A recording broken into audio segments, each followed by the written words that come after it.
नमस्कार साथीहरु, म राजकुमार थापा फेरि पनि एउटा नयाँ भिडियोको साथमा हजुरहरुमाझ उपस्थित भइसकेको छु भने सम्मानित जानकारी युट्युब च्यानल मार्फत यो भिडियो हेरेर अहिले मलाई साथ दिइरहनु भएको छ र यो भिडियो हेरेर मलाई साथ दिनुहुने सम्पूर्णलाई हार्दिक स्वागत गर्न चाहन्छु।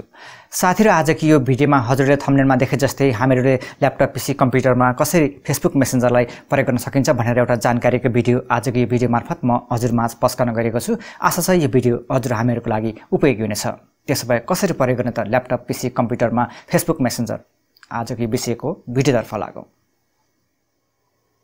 साथीहरु, हामीहरूले फेसबुक मेसेन्जरलाई डेस्कटप पीसी ल्यापटपमा प्रयोग गर्नको लागि म यो स्टार्ट बटनमा क्लिक गर्छु र यदि हजुरले म्याक प्रयोग गर्नुहुन्छ भने पनि हजुरले एप्समा गएर यो फेसबुक मेसेन्जरलाई डाउनलोड गरेर हजुरले डेस्कटप पीसी ल्यापटपमा फेसबुक मेसेन्जरलाई प्रयोग गर्न सक्नुहुन्छ। यहाँ मैले विन्डोज प्रयोग गर्नु भएको हुनाले म यो माइक्रोसफ्ट स्टोरमा जान्छु र हजुरले म्याक प्रयोग गर्नुहुन्छ भने एप्समा गएर हजुरले फेसबुक मेसेन्जरलाई इन्स्टल गर्नु होला।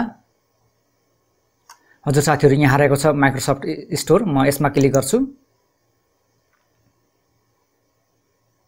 त्यसपछि अब म यो सर्च बटनमा गएर फेसबुक मेसेन्जरलाई सर्च गर्छु। हजुरहरु पनि यो पेजमा आइपुगिसकेपछि अब यो सर्च बटनमा क्लिक गरेर अब फेसबुक मेसेन्जरलाई खोज्नु होला। यहाँ MESSE, हजुर यहाँ अहिले फेसबुक मेसेन्जर आइसकेको छ। अब म यो फेसबुक मेसेन्जरलाई क्लिक गर्छु र साथीहरु, अब हजुरले फेसबुक मेसेन्जरमा क्लिक गरिसकेपछि अब यो पेजमा हजुर आइपुग्नुहुन्छ र यो फेसबुक मेसेन्जर यहाँ मैले पहिले नै इन्स्टल गरिसकेको हुनाले यहाँ दिस प्रोडक्ट इज इन्स्टल भनेर लेखिएको छ र यदि हजुरले पहिलोचोटि यो फेसबुक मेसेन्जरको जुन यो डेस्कटप भर्जनमा हजुरले आइपुग्नु भएको छ भने यहाँ इन्स्टल भनेर लेखेको हुन्छ। यो लन्च लेखेको ठाउँमा यहाँ मैले पहिले नै इन्स्टल गरिसकेको हुनाले यहाँ लन्च आएको छ। अब म यो लन्चमा क्लिक गर्छु। हजुर साथीहरु, अब हामीहरूले फेसबुक मेसेन्जर चाहिँ अब फेसबुकसँग कनेक्ट गर्नुपर्ने हुन्छ, त्यसैले म यो साइन विथ फेसबुकमा क्लिक गर्छु।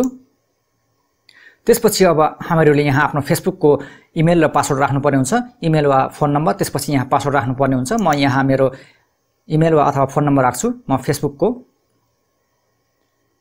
त्यसपछि अब म यहाँ पासवर्ड राख्छु मेरो फेसबुकको र साथीहरु, यहाँ मैले मेरो फेसबुकको युजर नेम अथवा फोन नम्बर र त्यसपछि यहाँ मैले फेसबुकको पासवर्ड राखेँ। अब म लगइनमा क्लिक गर्छु। त्यसपछि अब यहाँ हामीहरूले फेसबुकको लगइन कोड राख्नुपर्ने हुन्छ। यहाँ मेरो लगइन कोड, अब मेरो फोन नम्बरमा लगइन कोड आउँछ।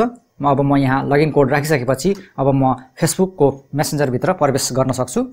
हजुर साथीहरु, मेरो फेसबुकको लगइन कोड यहाँ मैले राखिसकेँ। अब राखिसकेपछि अब यहाँ युआर साइन इन एज राजकुमार थापा भनेर लेखिएको छ। यो मेरो फेसबुकको जुन राजकुमार थापा नाम रहेको छ। अब म ओपन मेसेन्जर डेस्कटपमा क्लिक गर्छु, जुन कि हजुरले यहाँ देख्न सक्नुहुन्छ ओपन मेसेन्जर डेस्कटप। म यसमा क्लिक गर्छु। त्यसपछि म यसमा क्लिक गर्छु। एकछिन पर्खनुस्, यहाँ साइन इन हुँदैछ।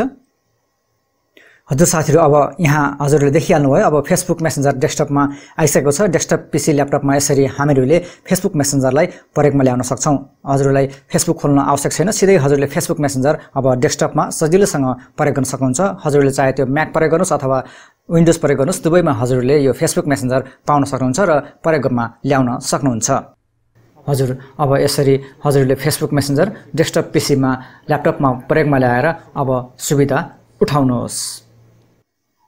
साथीहरु, यो थियो हामीहरूले फेसबुक मेसेन्जर ल्यापटप पीसी कम्प्युटरमा कसरी प्रयोग गर्ने भन्ने बारेको एउटा जानकारीको भिडियो। हजुरहरूले आफ्नो अमूल्य समय निकालेर यो भिडियो यहाँसम्म हेरिदिनु भयो। म हजुरलाई हृदयदेखि नै मुरी धन्यवाद दिन चाहन्छु। भिडियो कस्तो लाग्छ, भिडियो मन परे भिडियोलाई लाइक गर्न र यो भिडियोको बारेमा हजुरको मनमा कुनै पनि सुझाव सल्लाह छन् अथवा मनमा कुनै पनि प्रतिक्रिया छन् भने कमेन्ट सेक्सनमा चाहिँ छोड्न नबिर्सनु होला। र यदि तपाईँ यो च्यानलमा पहिलोचोटि आउनुभएको छ अथवा यो च्यानलमा नयाँ पाहुना हुनुहुन्छ भने यो च्यानललाई सब्स्क्राइब पनि गर्न सक्नुहुन्छ। अन्त्यमा जाँदा तपाईहरुका जीवनका क्षणहरु शुभ होस् भन्दै म यो भिडियोबाट अहिलेलाई ओझेलमा पर्न चाहन्छु। फेरि अर्को यस्तै सामान्य कुरामा यो सामान्य जानकारी युट्युब च्यानल मार्फत हजुर हाम्रो भेट अवश्य हुने नै छ।